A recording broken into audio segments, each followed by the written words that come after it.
இல்லா சேரும் நீ விட்டு போற தூரம் எல்லாம் தீயாகும் உள்ளுக்குள்ள கண்ணீரோட போராட்டம் ஆறாத நினைப்ப என்ன கொல்லட்டும் நீ நெஞ்சின் ஓரத்தில் வலிக்கின்ற பாதியோ கவிதையில் நான் இனி இல்லையோ ஆயிரை மனதினை அறிந்தவன் எவனோ நீ அறிவாயின தவித்து நின்றேனோ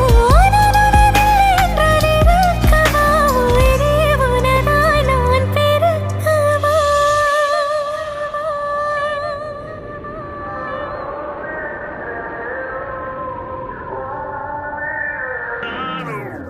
உன் கண்ணோரம் விழுந்த